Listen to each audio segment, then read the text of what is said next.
Hey, you got some skills? I got some skills. I'm going to post a photo of this so you don't have to watch me adding fractions together. If you don't want to, you can just check your answers. But, just in case, I'm going to talk through stuff. This is all basic stuff that you need to be able to do in the background while there's calculus happening. So, important skills. Important skills practice.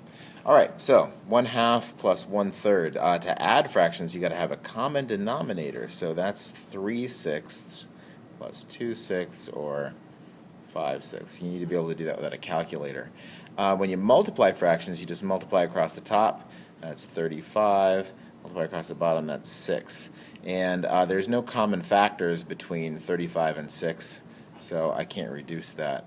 1/2 minus 1. 1 is the same as like 2 halves, so that's the same as like 1/2 minus 2 halves, which is the same as 1 minus 2 over the common denominator. It turns out subtracting 1 from fractions is a thing.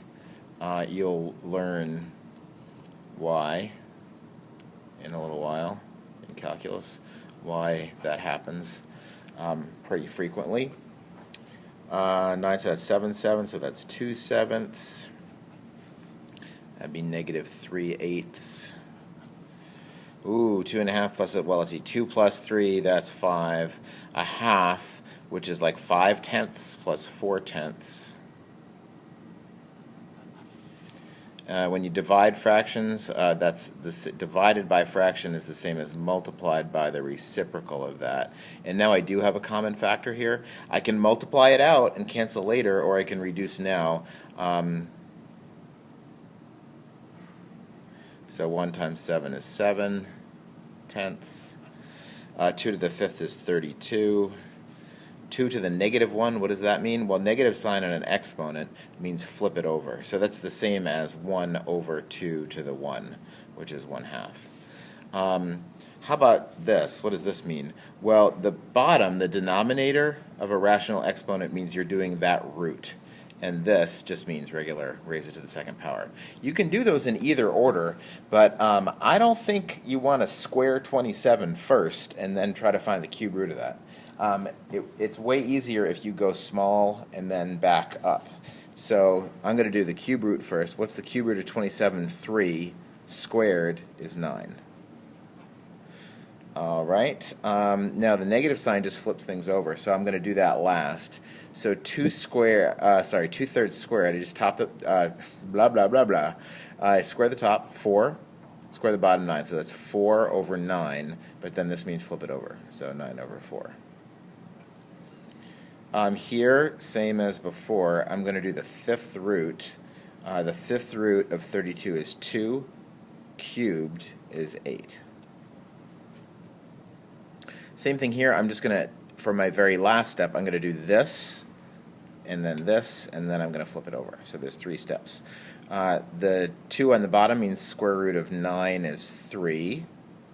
Cubed is 27. Flip it over is 1 over 27.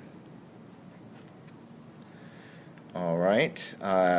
What is you're going to do the bottom first. Cube root of -8 is -2. Squared is 4.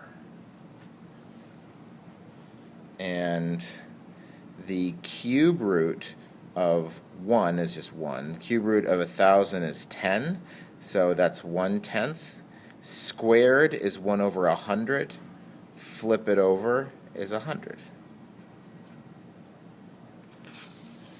Got some skills. All right, factoring, it happens. It's a thing. So I don't know how you learn to do this.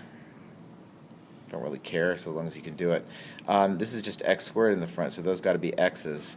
This is a negative sign, so one's going to have to be positive and one's going to have to be negative. And then I got to think about factors of 21 that are going to work for me here, so that these, the oi of the FOIL, if you learned it that way, are going to combine to give me the middle thing. So 7 and 3, that's going to work because one's positive and one's negative. This is ending up being negative, so it must be -7 and +3. You need to be able to do that without a calculator. The x squared minus 100, that's the difference of two squares. The order that you write the factors down in, it doesn't matter if you have those the other way around, those the other way around, because multiplication is commutative.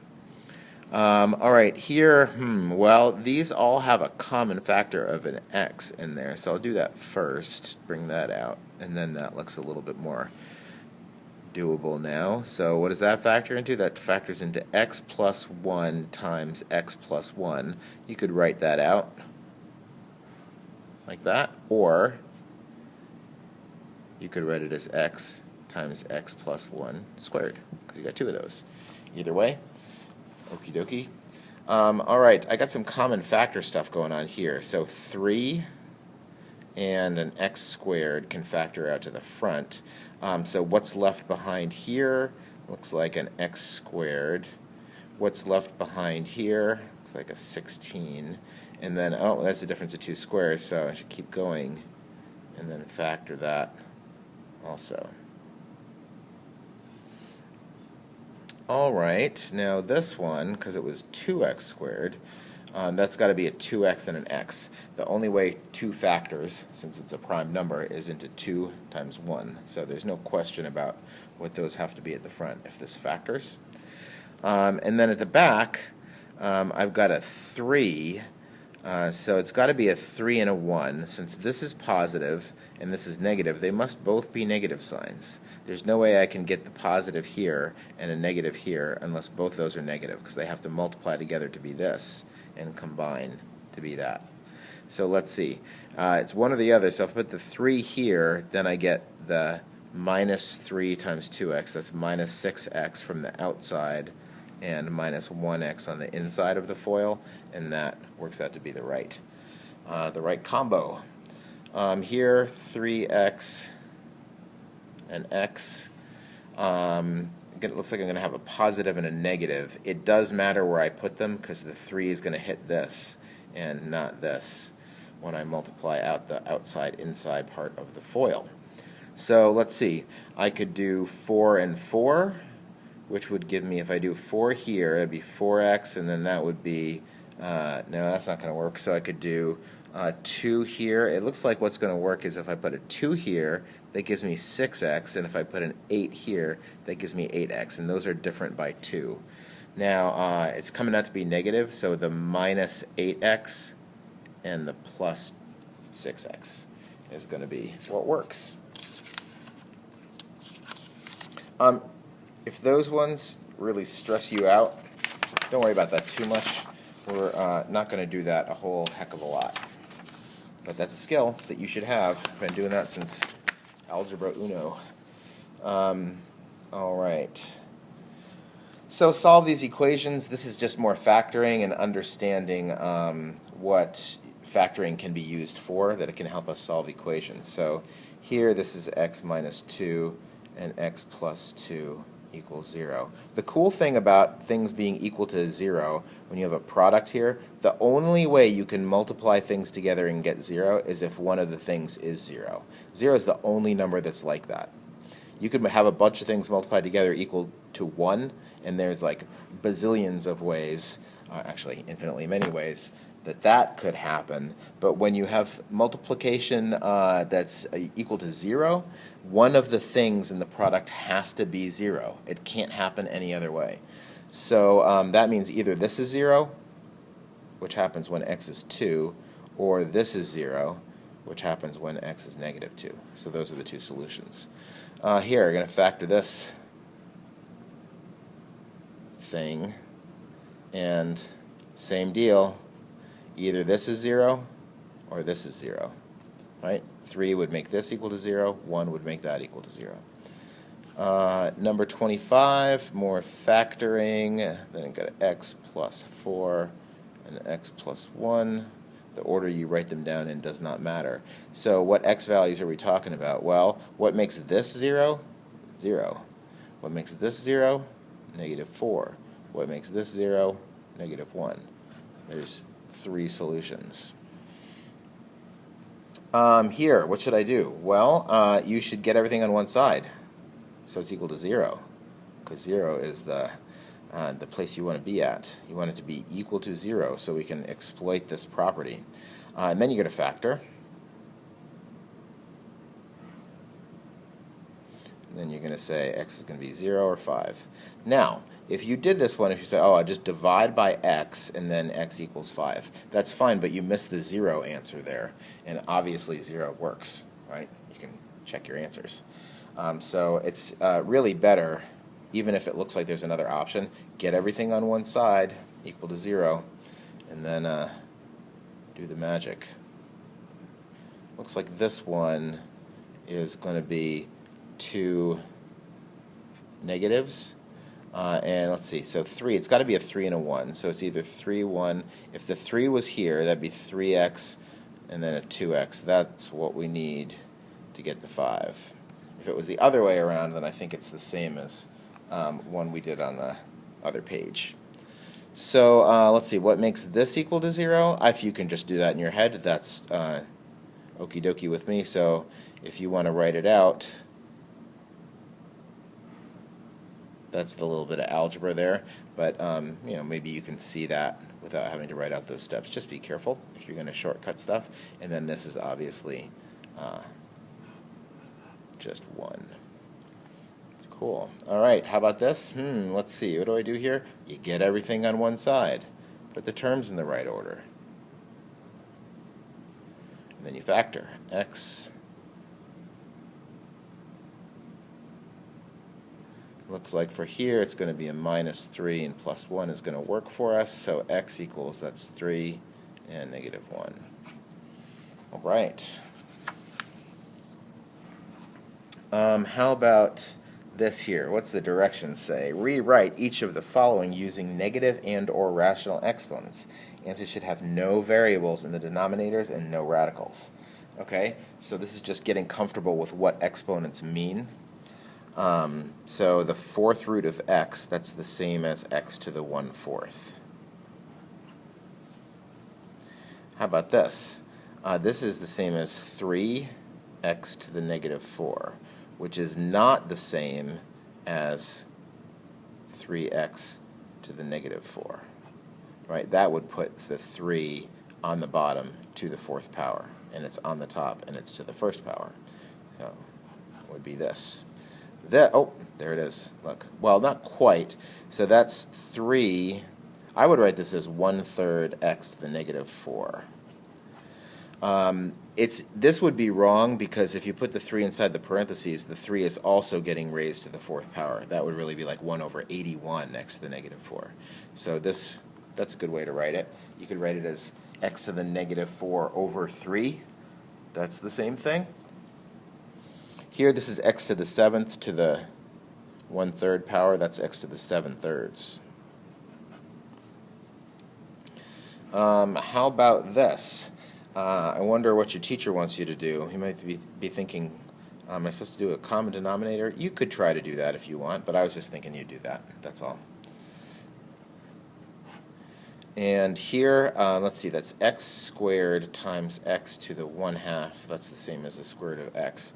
And when you multiply things like this, you add the exponents. So that's x to the 2.5. But you can't have mixed number exponents because it's just considered to be very rude in polite company to have mixed number exponents. So that's 5/2. How about this? Well, probably your teacher wants you to split this up, kind of like number 33. So 1/x cubed minus x squared over x cubed. That's x to the negative 3 minus, and then this is x to the negative 1, because the bottom one out. Or you subtract top exponent minus bottom exponent. However you think about that. And then, whoa, what's all this? Okay, let's just chill here for a minute and see. Take a deep breath. So this is x to the 5/3, right? Just like that. And then I'm squaring that. Now, you could remember rules, but it's helpful to think about like why the rules are what they are. If you had x squared cubed, what that really means is x squared times x squared times x squared.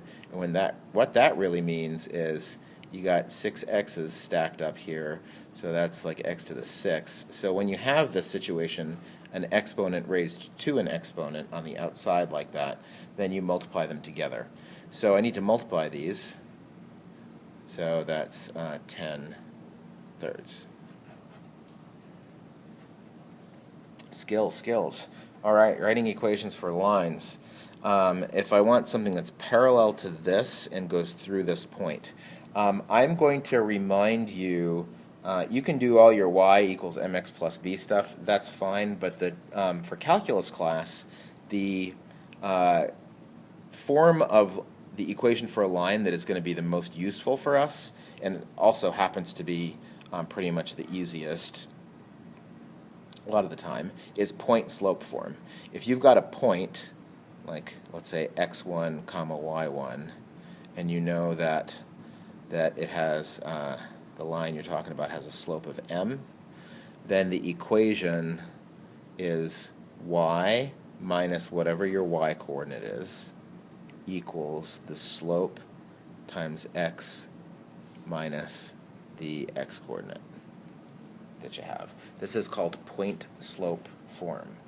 I'm not going to go into why it's the best form for us. We'll talk about that when we get there, but it's super easy. So here, for example, if it's parallel to this, then I know that that's my slope, and I've got a point, goes through this point. So what do? I do y minus the y coordinate, -7. So minus -7, going to be +7, and then the slope times x minus the x coordinate. That's it. I don't want you to do anything else. If you're like, oh, let me distribute and get everything on one side, you could do that and turn it into y equals mx plus b.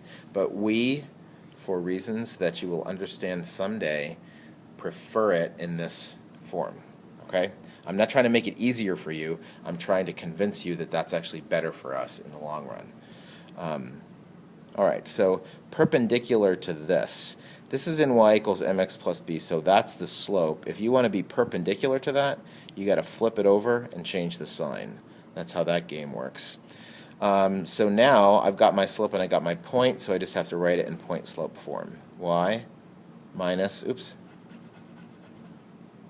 y minus -3, same as +3, equals the slope, -1/2, times x minus the x coordinate.